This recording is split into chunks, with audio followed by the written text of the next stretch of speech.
Hey, what's going on, Who Dat Nation? It is yours truly, TJ Jones, just like it says at the bottom of the screen right and I am the host of the State of the Saints podcast. Thank you so much for checking out the State of the Saints podcast, where we talk New Orleans Saints. Hey, before I get started, I want to make sure everybody can hear me. Y'all know how I go at the station sometimes, man. You know, I sometimes the soundboard be a little bit wonky. So before I even go any further, somebody let me know if they can hear me loud and clear. I just want to see, can you hear me loud and clear before we go ahead and get started? Hope everybody having a good day so far.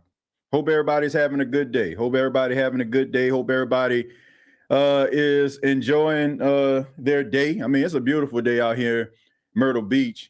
You know, it's one of those days where it's kind of chilly, but still is a beautiful day nonetheless. Appreciate everybody's time. Appreciate everybody spending a few minutes with your boy. We got some people filing into the chat here. Shouts out to Derek, XX Street here. We got my boy Josh in the building. We got Chosen in the building, and everybody else that's filing in.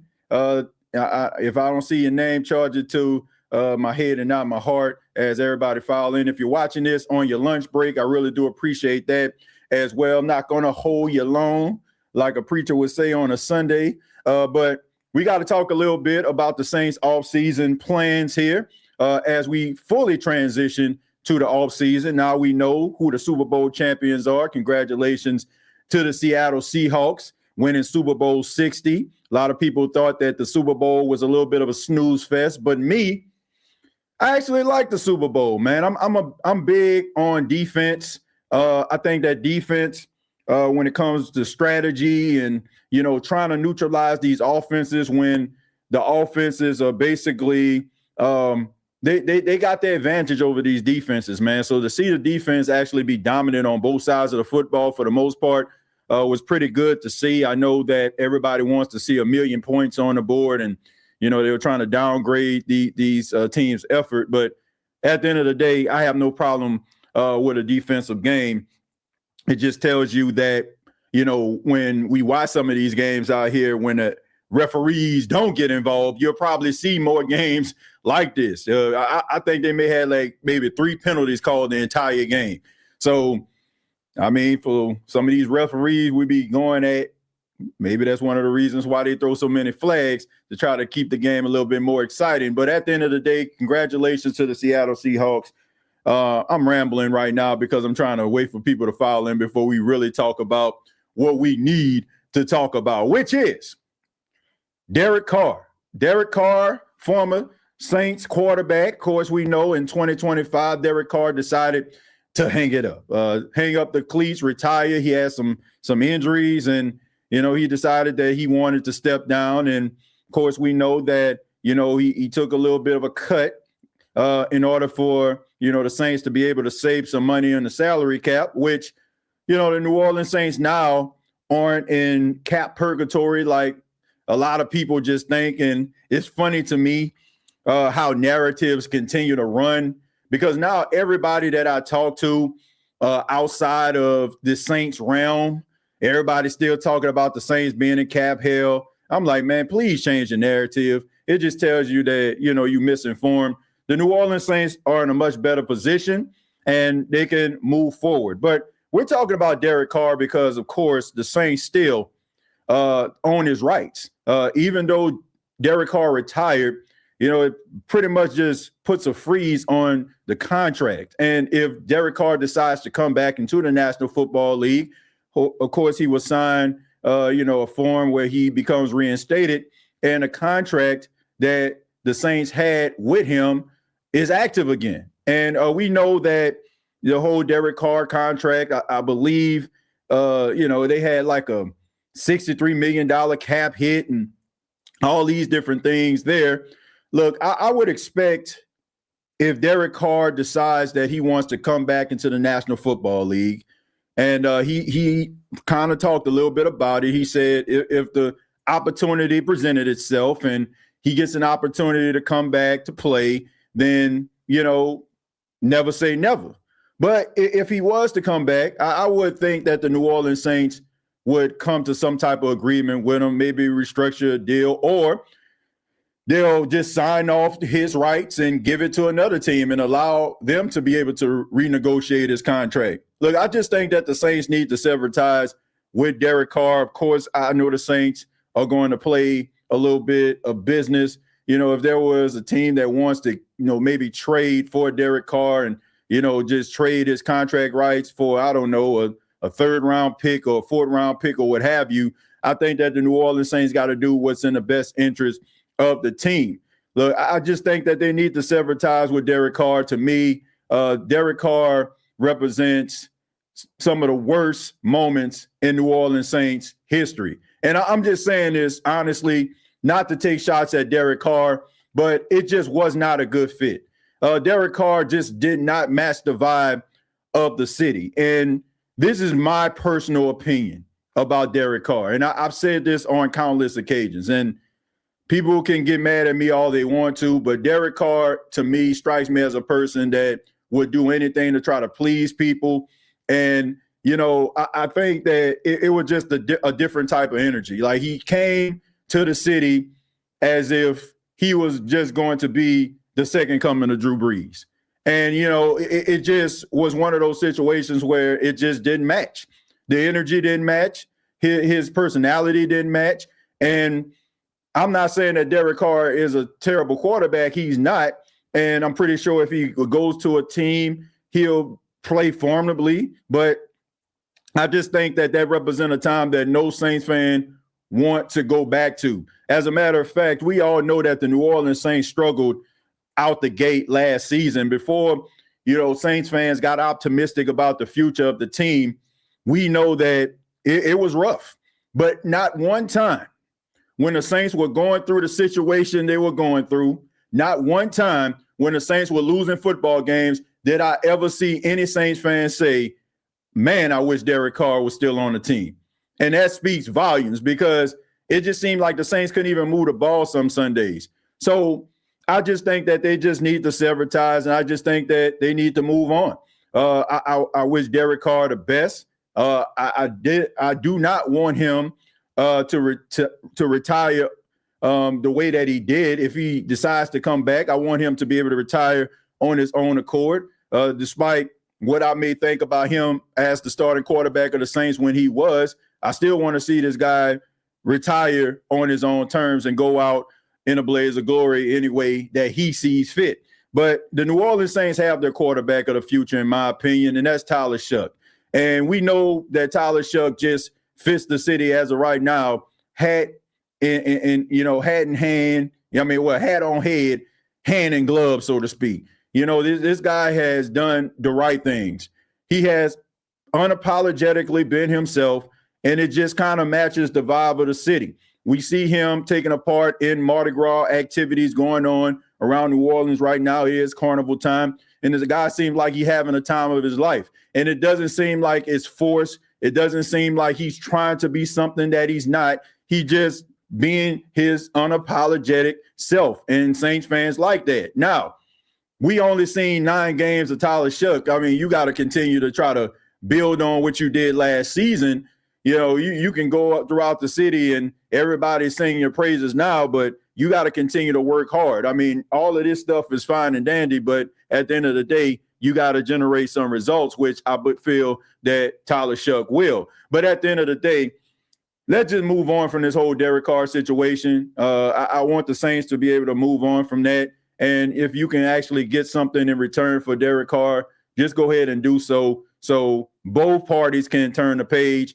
It was pretty obvious that Holman didn't want to be here, and Saints fans did not want him to be here, and it just represented a very rough time within the Who Dat Nation and Saints fans all across the country at the end of the day. So, like I said, I have no problem with Derek Carr whatsoever, other than the fact that the vibe that he has did not match the New Orleans Saints vibe, and now it seems like the vibes are good. Let's go ahead and move on and, go from there. Let's go ahead and read some of these comments. It says Mike McDonald won Super Bowl in his first playoff appearance as a head coach. Yeah, Mike McDonald did a really good job, and it just tells you and shows you that if you select the right guy, then you can generate instant results. I mean, Mike Vrabel got the New England Patriots to the Super Bowl in his first season as the Patriots head coach. If you pick the right guy that's a leader of men, and he doesn't have to be a rah-rah guy. Mike McDonald is not a rah-rah guy.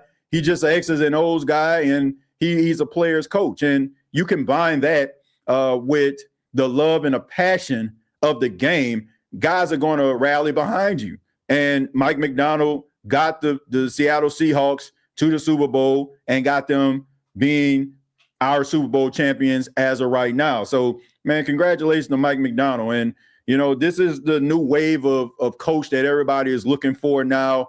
A lot of people aren't looking for those 50, 60-year-old guys that have been around the NFL for a long time.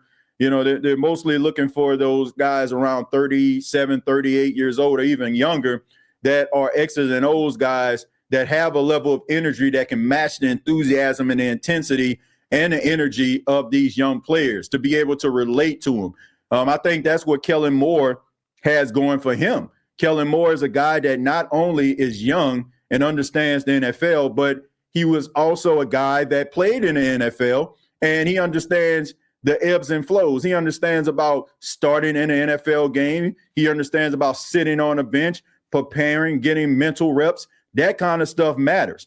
Guys want to know that a coach is going to be in the foxhole with them, and it even helps them even more. I'm talking the head coach when they have been in wars themselves. So I just think that is the new wave that owners and GMs are trying to go after when it comes to the head coaches, the young coaches that have a level of energy and more of an X's and O's and players, coaches, and don't take themselves so serious, willing to kind of be at a player's level to try to understand them better, so everybody can be on the same page.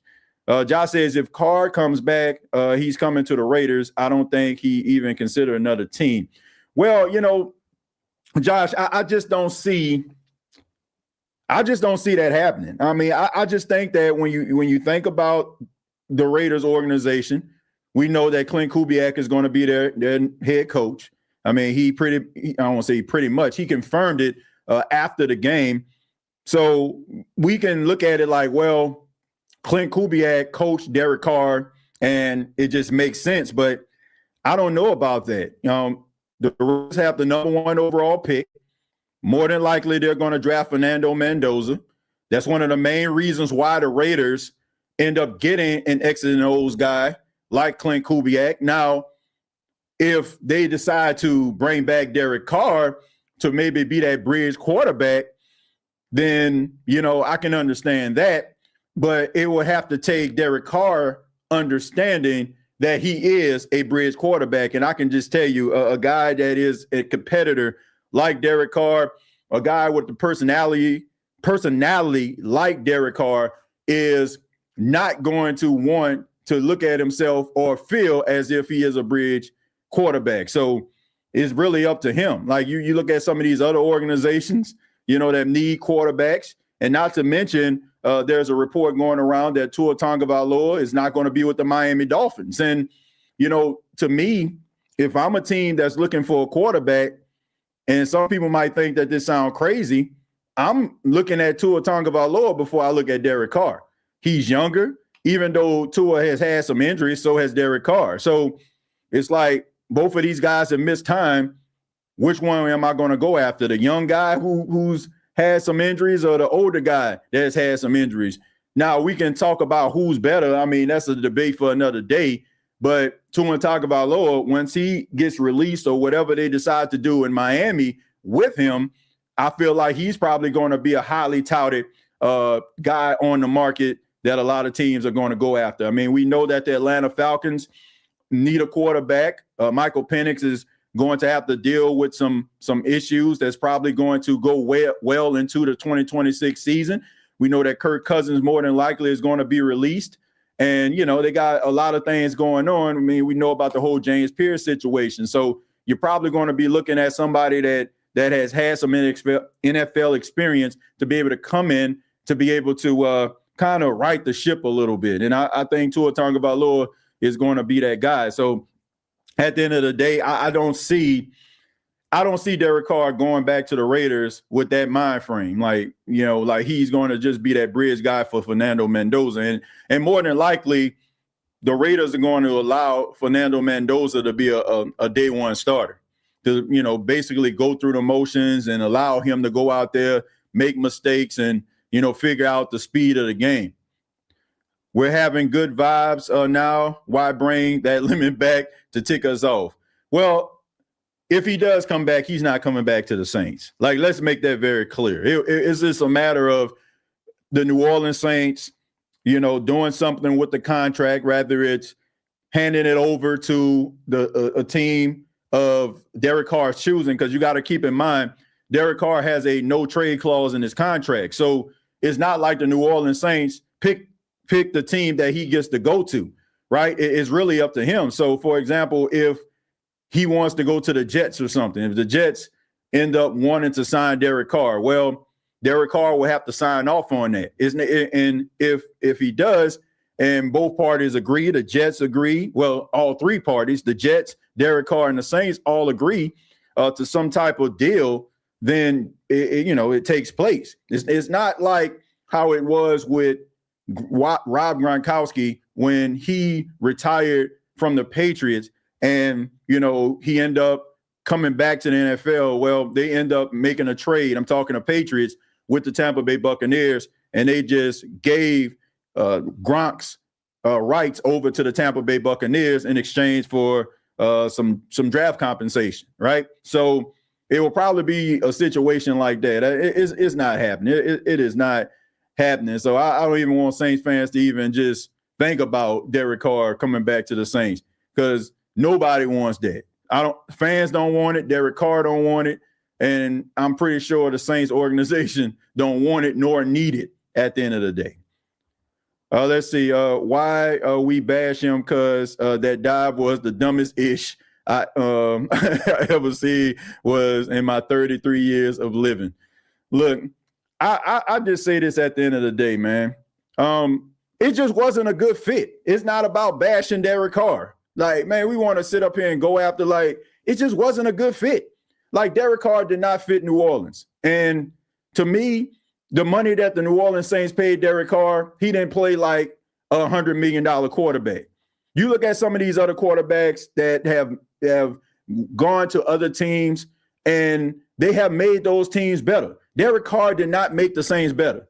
The Saints were in the same state that they were in before he even got there. Like, winning some games, losing some games. Like, the same things that we saw from Spencer Rattler and very early in the starting career of Tyler Shuck, that's what Derek Carr was doing. Like, guys trying to figure it out, trying to elevate their game in order to try to get the Saints over the hump. So it was a lot of phone boot type games, trying to keep things close. If things get out of control, you can't come back. Like, it was the same thing. And when you pay a guy that type of money, I'm sorry. If you're paying a guy $100 million, he cannot be average. He has to be able to elevate the players around him. And you can make an argument that Derek Carr had a better situation of guys he was throwing the football to than Tyler Shuck did. Nobody knew what Devon Vele was capable of. Nobody knew what Ronnie Bell was capable of. Nobody really knew that Chris Olave was out here being a second-team All-Pro. They know he had talent, but the argument has been, well, is Chris Olave a number one receiver? In a short period of time, in 9 games, he has made guys that were questionable and Saints fans having questions about them. He answered those questions. He got those questions answered because of the way he was able to elevate the guys around him. Derek Carr did not elevate anybody around him. If Derek Carr had a game where, let's just say, Chris Olave wasn't available, well, guess what? I mean, there was no Jawan Johnson stepping up his game. There was no Rashid Shaheed stepping up his game. Like, none of that, right? So at the end of the day, it's not like people just sitting up here just don't have a gripe and don't have a legitimate argument as to why Derek Carr didn't work in New Orleans. Like, it just didn't work out. I'm not saying that he was garbage. I'm not saying that he trash. But at the end of the day, you cannot be a mid-level quarterback on a mid-tier team and think that you're about to be elite. Like, in anything, you're going to be an average team. The Saints at that time, they needed a quarterback to elevate them. And they paid Derek Carr because they felt like he had the ability to do so. We can talk about the situations that he's been in. We can talk about all of the things that happened and transpired with the Saints throughout the time he was there. But at the end of the day, we all know that if you pay a quarterback that type of money, regardless to if it's, well, not to, like a high salary in comparison to this guy and that guy, bump all that. You pay a guy $100 million, guess what? You think that guy is capable of taking you somewhere. And Derek Carr didn't take the Saints anywhere at all. So we just got to keep it a buck, man. We got to keep it a buck. It's not nobody out here just trashing Derek Carr just to trash him. Like, it just did not fit. It didn't fit, man. It just was not a good fit for New Orleans. So, like I said, I don't think that Derek Carr is the worst quarterback I ever seen, but he's average. Congrats, Seattle Seahawks. I'm happy for Rashid Shaheed. Wish he got punt return, a kick return, touchdown, or receiving touchdown. Well, he should have had a receiving touchdown if Sam Darnold didn't play. Speaking of mid, that was the worst. That was one of the worst performances I ever seen. Look, when it comes to Drake, this man, toilet paper offensive line. This guy was running for his life. He was seeing ghosts, and the timing in his head was just, he had to speed it up. He could not get in any type of rhythm because, as much as I like Will Campbell, he looked awful. He looked awful, man. He looked absolutely awful. And, like I said, Sam Darnold had opportunity. He had Rashid Shaheed wide open. He was able to get a couple steps ahead or behind Carlton Davis. Should have been a touchdown. So, but at the end of the day, you can really truly say that Rashid Shaheed is one of the main reasons why a lot of things worked in the favor of the Seattle Seahawks. That game against the Rams, they were down, and he ended up returning a punt for a touchdown, and they were able to gain momentum because of that. I think they were down maybe 2 touchdowns late in that game, and of course we know what he did in the postseason. That opening kickoff return against the 49ers that basically set the tone for the entire game. So, I know sometimes guys, don't get the touchdown. They don't get that fairy tale ending when it comes to the Super Bowl. I can remember the 85 Bears. A lot of people don't know that Walter Payton didn't get a touchdown in that game, right? And it upset him. It hurt him, right? There was a story where he was sitting in the locker room. He was upset. That famous gadget play where they had William Refrigerator Perry run a touchdown in from the goal line, a lot of people felt like, Walter Payton should have ran the ball in. He had a magical season. He was incredible that year. But at the end of the day, you're not always going to have a fairy tale ending. But, one thing they can never take away from you is the fact that you're a Super Bowl champion. And shouts out to Rashid Shaheed, and shouts out to Village Jones, man. Village Jones also is a Super Bowl champion. Both guys started this season with the New Orleans Saints, so congratulations to them. Says F that car, we should have bought a scooter. I thought Sam managed the game well, no turnovers. Yeah, it was very early in the game where we all realized that as long as you keep the car. Speaking of Carr, 10-2, then, and don't crash it, you're going to win this football game. You can easily see. They were on third down, it'd be 3rd and 10. And they'll just hand the ball off to Kenneth Walker because they did not believe that the Patriots had the dogs in the fight, the horses in the barn to be able to sit up here and be able to match the intensity that they had. So, he managed the game well. He ain't turned the ball over, right? I mean, and sometimes that's all it takes. I know everybody wants to see that magical moment where, that quarterback leads that game-winning drive with under 2 minutes left. But look, if you aren't, seeing the field well, if the defense of the opposing team is, making things difficult for you, well, just run the football. If the running game is working, run the football, which it was with Kenneth Walker. So, look, sometimes you just got to know when to fold them, know when to hold them, know when to walk away, know when to run. You better count your money. As a defensive guy, I'd rather have defensive games like turnovers and sacks, stuff like that. Look, man, a good defense carries everywhere.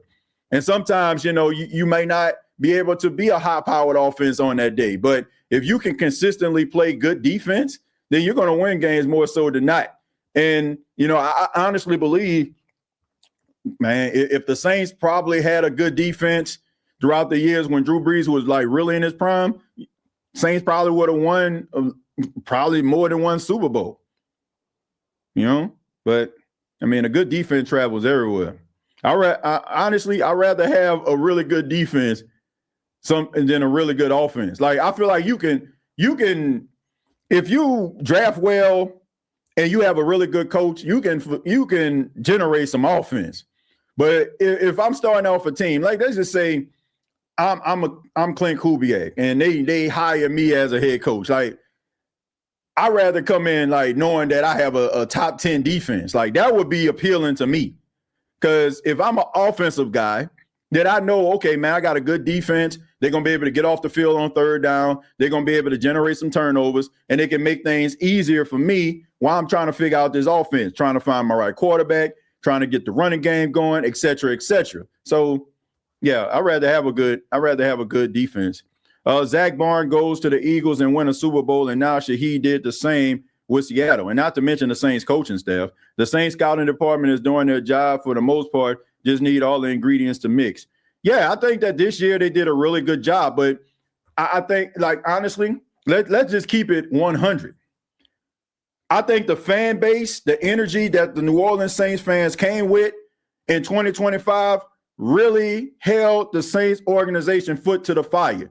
And regardless to how they want to spin it or make it seem like, oh, man, we already had this in us. No. Sometimes you can get a little bit lax. You can rest on your laurels, so to speak. The fact that you sit up here and have that type of success, and I think that a lot of upper management in the Saints front office felt like, okay, man, we did something that Saints fans never seen us doing. That's win a championship. But, man, that championship is eons ago. And I just think that they got lazy. And I think that Saints fans, they had enough. And they were really going at them. And also, you got to give credit to the media, too, because the media was really out here grilling them. And you can tell. At those press conferences, it seemed like the Saints brass were on the defensive. So, to me, it was almost like they went into a meeting and said, okay, man, we about to shut them up. And I look, I don't care. I will be quiet. If that means, if I'm sitting up here holding your foot to the fire, I call you out and that causes you to react, I have no problem with that. If it means that you're generating positive results based on me calling you out. And I think that Saints fans calling out the organization, Saints beat writers out here giving that real deal Holyfield when it comes to the writing about where this team is and how this team is out here just basically talking about 2009 like it happened last night. It made the Saints organization burn the midnight oil and really look at these guys. And they did a lot of things last offseason that we didn't see them do in a long time. They went out here and they got the best players that they could possibly get at that particular position. And every one of those players paid dividends for the New Orleans Saints in some capacity. I mean, from Mataval, who didn't play that much, but in red zone situations, he was out there blocking. So everybody did their part. So if you can continue to replicate that, and hopefully it don't involve the New Orleans Saints fans having to call you out each and every year. Everybody, for the most part, is kind of chilling and everybody happy with the direction of the team right now. So nobody really calling them out. And yeah, I mean, they taking victory laps. I mean, I think Mickey Loomis happy to talk to the media now. I mean, he out here making press runs, you know, like he about to star in a new movie that's about to come out. But last year, I mean, we seen him talk, and then at the end of the day, like after that, we ain't see him no more. So they glad to talk now, and I ain't got no problem with it. Keep on talking. I mean, take that victory lap, but make sure that you keep things consistent, where Saints fans don't have to keep calling you out and have that type of energy that was brought to us by the fine folks at the Derek Carr representatives. I mean, the Derek Carr Foundation right there. Let's call it that, right? That type of energy that Saints fans didn't want, right? The stale king cake, you know, the Walmart king cake, so to speak. Nobody want no Walmart king cake, right? We want Gambinos, right? We want some real king cake. You know what I'm saying? With the cream filling, right? We ain't trying to get no Walmart king cake, and that's what they were telling us. And like I said, this has nothing to do with the ability of Derek Carr. I'm talking about the energy, the vibe. People know, man, if you're a Saints fan, you know what I'm talking about. It's an energy that you come with. Look, everybody understands that, you know, celebrities and well-known individuals can't just be walking out here, right, all the time. Well, I take that back. Yes, they can. That is how you have to ingratiate yourself to Saints fans. Like, yeah, you're making $100 million. Yeah, you got this big house in the Garden District. Yeah, you know, you can get into places that most Saints fans can't get into, buy things that most Saints fans can't. But at the same time, look, man, if you see me and my car is out of gas and I'm pushing this car down the street, I would like to think that if you see me and you in your G-Wagon, you're going to pull over to the side and help me get to the gas station. You're going to help me push this car. And that's the type of energy that Saints fans feel that they're famous, well-known people need to have. So if you feel like you up here and, you know, man, y'all need to just be glad that I'm here, not going to work out. It's not going to work out. But long story short, keep the main thing, and I guarantee you Saints fans will be happy and they won't be talking about you. A lot of the bad moves are the reason why that, you know, Saints fans are upset and have an issue with Mickey Loomis, right? I mean, a couple of years ago, everybody was calling Mickey Loomis a cap wizard, and we all seen that meme where you had the Matrix numbers behind him and stuff like that, right? He was the toast of the town. You know, so you want to keep that type of energy, man. Nobody wants to keep on talking about this man need to retire, you suck, and this, that, and the third. Like, that's counterproductive. Damn, TJ, it ain't been that long. The Cowboys was eons. I mean, look, 2009? Man, that's a good minute. That's a good minute. I'm sorry, it is. It's a good minute. Like the Dallas Cowboys, yeah. That was eons and eons ago, right? You got to put 2 eons on there. Patriots and Rams game is boring. If people like offense, if people like defense, then shouldn't be boring. Just saying. Well, look, I think that people just think like the people felt that Super Bowl was diluted. They felt like, you know, like the team that was in it, which was the Rams, shouldn't have been in it. And I think that you combine that with a lackluster Super Bowl. If the Rams would have beat the Saints outright and they would have went to the Super Bowl and it was boring, yeah, people would have talked about how boring the Super Bowl was, but it just adds just an extra little bit of hot sauce on it that, you know, their Super Bowl appearance came with questions.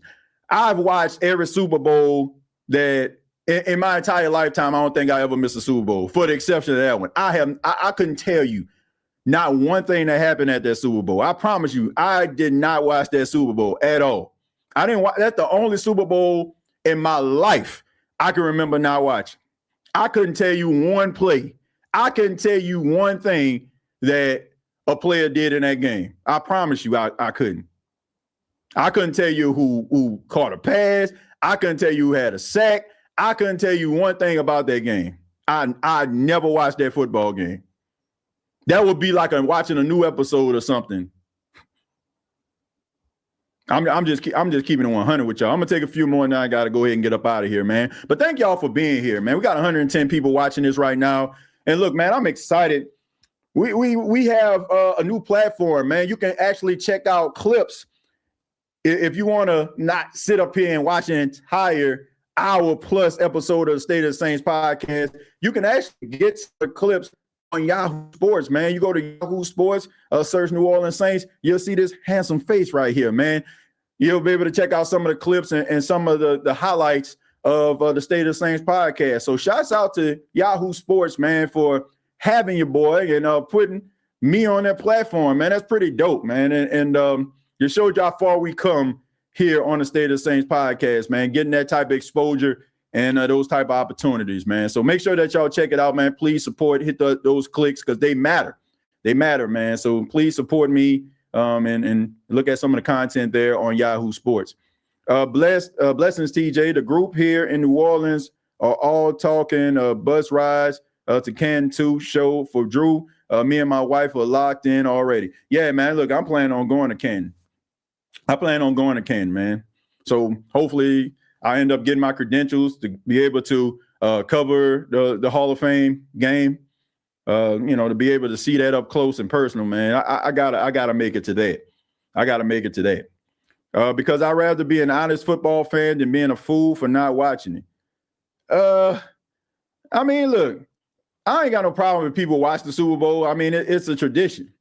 It's a tradition, man. Look, I mean, it has even become a tradition in the Jones household, man. Shouts out to my wife who doesn't even like football like that. And some of y'all like, unless you like on social media, like you probably seen pictures of my wife, but look, my wife is like very quiet. You know, it's like she's not on social media like that. You know what I'm saying? Like, but like she even like, takes part, and cooks food and stuff like that for, me and Paxton and, and we sit around and we kind of, just watch the game. It's a tradition for a lot of people. I can understand why people watch the Super Bowl, but in that case, man, I didn't watch it, man. I mean, at that time, I wasn't, I didn't have my hand in, many cookie jars, so to speak, at the time. Being a journalist and all that kind of stuff. I was just strictly doing this, and like I was just on my fandom. You know what I'm saying? like I was just looking at it like, man, they just screwed my squad, man. And I didn't want no part of that. TJ, if the Bucs release Mike Evans, do you think the Saints should sign him? I mean, why not? Look, I'm not like one of those people that feel like, oh man, because Mike Evans played for the Bucs, I ain't gonna give him his props. That guy's a hell of a wide receiver. And the Saints, if he was available, and he would want to come to the Saints, I would take a fly on him. I don't see that happening. And I don't feel like Mike Evans needs to leave the Tampa Bay Buccaneers. I don't feel like he needs to leave the Tampa Bay Buccaneers because, look, he already has a Super Bowl championship. It's not like he has to chase a ring. And, he can be one of those players if Tampa allows him back. He can be a guy that can retire as a lifer. So I don't feel like he needs to leave. But I can understand what Tampa, may want to do. Maybe they don't want to, spend that type of money on a veteran when they got some young guys that can maybe pick up the slack. But Mike Evans, regardless, like they got some talent at the wide receiver position in Tampa. But every time Mike Evans hit the field, it was pretty clear that he was the best wide receiver on the team. So, I mean, look, I'm not one of those people that like, oh, man, heck no, because, I mean, why do you despise Mike Evans, right? Most of the time it's probably because, he came with a level of aggression, his spats with Marshawn Lattimore. But think about this. If Marshawn Lattimore was the cornerback for the Bucs and Mike Evans was the wide receiver for the Saints, well, guess what? If Marshawn Lattimore still had something left in the tank and he was playing at a high level when he was on the street, you'll probably be saying the same thing. Heck no.